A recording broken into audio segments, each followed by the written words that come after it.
이제 이강인 선수가 본격적으로 파리 생제르맹에서 시즌을 치르고 있는데 이제 네이마르가 떠났고요. 그리고 음바페가 잔류를 하면서 또 여기에 대해서 덴벨레가 영입이 되고 앞선에 곤살로 라모스가 들어오면서 지난 새벽에 있었던 경기에서는 이강인 선수가 그동안 뛰었던 오른쪽이 아니라 왼쪽 지역에서 뛰긴 했지만 이강인 선수의 가장 큰 장점이 왼쪽 오른쪽 측면 공격수 플러스 왼쪽 오른쪽 중앙 미드필더가 다 된다 라는 거잖아요. 그러다 보니까 엔리케 감독도 아마 전술적인 특성에 따라서 이강인 선수의 위치를 계속 변형하면서 실험을 해볼 것 같은데 일단 기본적으로 이강인 선수는 이제 음바페가 팀에 남았기 때문에 음바페와의 조합을 생각하면 아마 엔리케 감독이 오른쪽 지역에서 활용할 가능성이 매우 높습니다.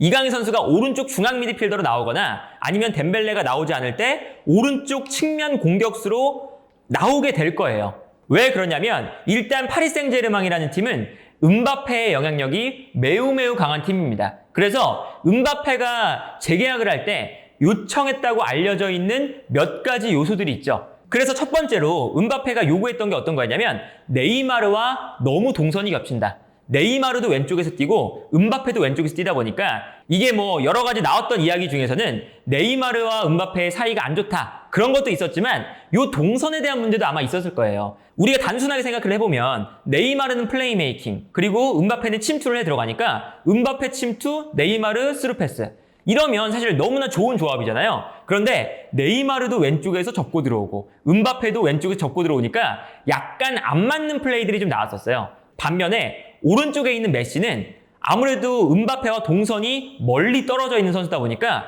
메시가 접고 들어올 때 음바페 침투, 패스 요게 땅딱 맞아떨어졌거든요. 그러한 측면에서 보면 음바페가 네이마르와 뛰는 것이 약간 불편하다 이렇게 요청했던 것도 있고요. 최전방에 있는 9번 공격수 이것도 음바페가 요청했다고 알려져 있는 사항인데 아무래도 음바페가 왼쪽으로 빠져서 플레이하는 걸 더 좋아하는 선수다 보니까 원톱으로 뛰는 걸 극도로 싫어합니다.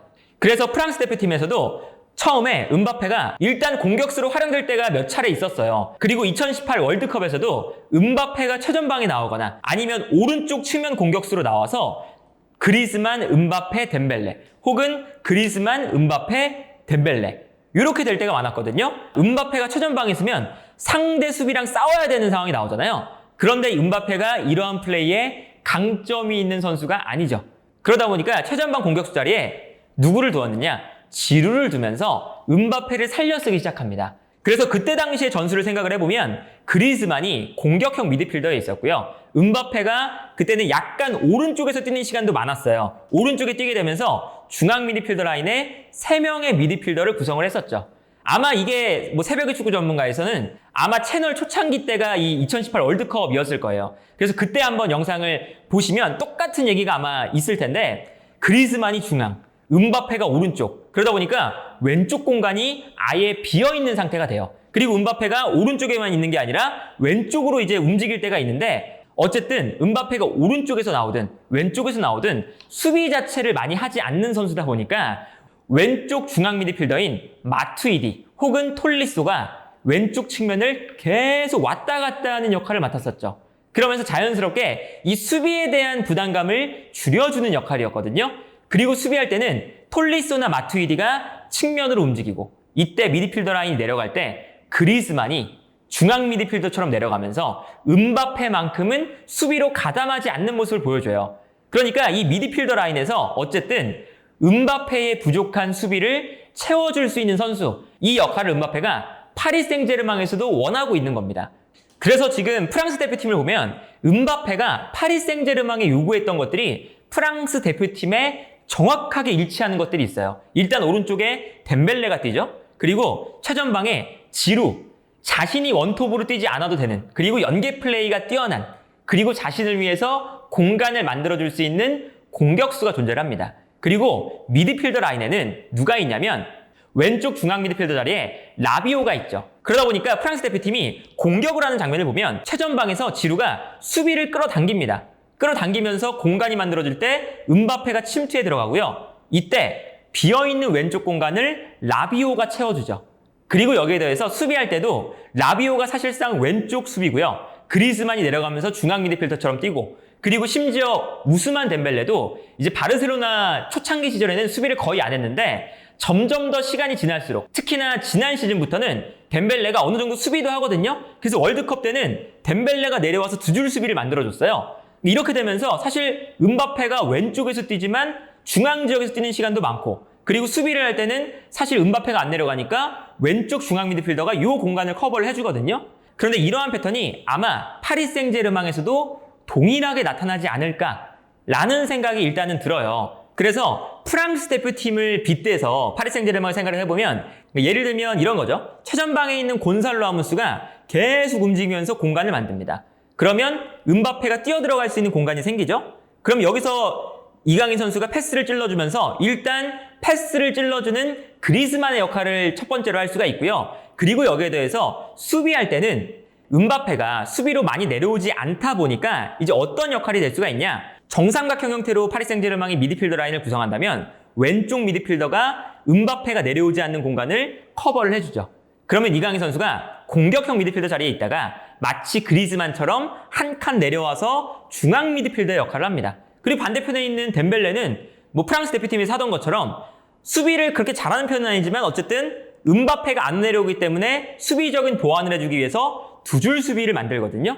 이제 이렇게 되면 사실은 프랑스 대표팀하고 매우 유사한 형태가 되는 거고요. 그리고 여기에 대해서 역삼각형 형태를 만든다 라고 했을 때는 이강인 선수가 왼쪽에 나올 수 있는 이유 중에 하나가 어떤 게 있냐. 왼쪽 풀백 자리에 현재까지 누누 멘데스가 복귀를 못하고 있죠.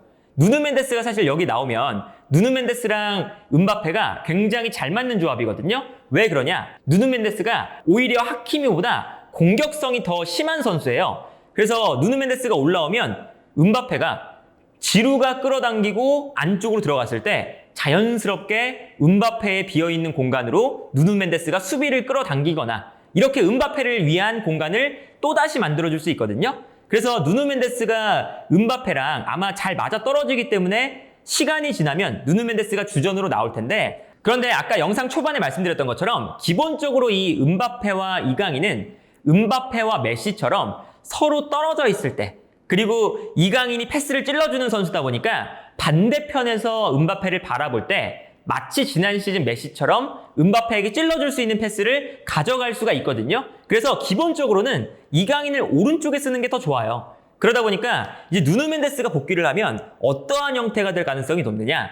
일단 오른쪽에 있는 하키미가 약간 공격성을 희생할 가능성이 높습니다. 그 이유는 첫 번째로 덴벨레가 있기 때문인데 덴벨레가 하키미의 장점과 매우 흡사하고 뛰는 동선이 비슷해요. 덴벨레도 측면을 넓게 쓰는 선수고요. 하키미도 올라왔을 때 물론 안쪽으로 들어오는 것도 하키미는 잘하지만 일단 측면으로 빠르게 올라가주는 걸 가장 잘하는 선수죠. 그러다 보니까 덴벨레랑 하키미가 약간 측면 지역에서 겹칠 수가 있거든요. 그러면 덴벨레가 있기 때문에 덴벨레가 측면에 있고요. 그리고 누누 멘데스가 올라갈 때 음바페가 안쪽으로 들어온다 라고 생각을 해보면 그동안 엔리케 감독이 약간 그 집착을 하는 것처럼 변형 3백을 계속 썼거든요.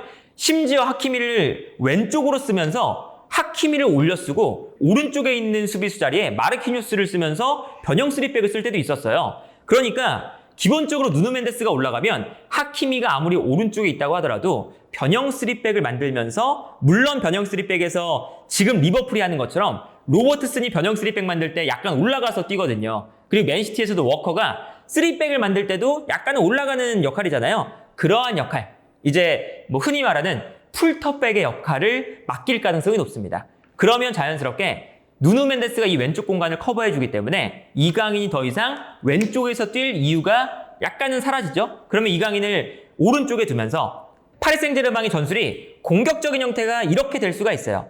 덴벨레가 측면 지역을 오가면서 수비를 끌어당겨서 이강인에게 공간을 만듭니다. 그리고 하키미도 어느 정도는 올라올 거기 때문에 하키미, 이강인, 덴벨레 이쪽에서 기본적인 공격은 많이 만들어질 거예요. 그러면 하무스가 또 많이 움직이면서 공간을 만들잖아요. 계속 움직여주면서 수비를 또다시 한쪽 측면으로 끌어당기겠죠. 끌어당기면 이때 누누 멘데스가 올라오기 때문에 음바페가 훨씬 더 공간으로 뛰어들어갈 수 있는 여유가 생기잖아요. 그러면 이때 음바페가 원하는 프랑스 대표팀에서 자신을 중심으로 플랜을 짜는 딱 그 동선이 정확하게 나오게 됩니다. 수비 부담을 덜고 있다가 그리고 주변에 있는 선수들이 공간을 만들어줬을 때 음바페가 침투하는 역할. 이 역할을 음바페는 이미 자기가 자신이 있고요. 그리고 이 역할을 했을 때 자기가 가장 빛이 나는 걸 알고 있는 선수예요. 그래서 파리 생제르맹한테 계속 영입해달라, 9번 공격수 영입해달라, 뒤에 많이 뛸 수 있는 선수 영입해달라 이런 얘기를 하는 거거든요. 자기가 수비를 조금 덜하고 침투할 수 있는 공간이 나야 되니까. 그러면 비어있을 때, 공간이 나올 때 음바페가 뛰어들어가고 이강인의 침투 패스. 결국에는 사실 이강인 선수의 위치가 지금 당장은 왼쪽과 오른쪽을 번갈아 가면서 뛸 수가 있습니다. 그리고 지금 누누 멘데스가 없는 상황에서 아까 말씀드린 것처럼 이강인이 왼쪽에서 뛰는 것도 파리 생제르맹의 공격에 그렇게 나쁜 것도 아니죠. 그리고 이강인 선수가 마요르카에 잘했던 역할을 왼쪽에서 할 수가 있기 때문에 이강인 선수도 아마 플레이하기가 어색하진 않을 거예요. 그런데 시즌이 지나면 지날수록 결국에는 이강인이 약간 오른쪽에서 뛰면서 뛰어들어가는 음바페에게 스루 패스를 넣어주는 이러한 형태가 파리 생제르맹에게는 가장 이상적이고 음바페와 이강인 입장에서도 파리 생제르맹이 이러한 전술을 쓰는 게 가장 이상적이지 않을까라는 생각이 드네요.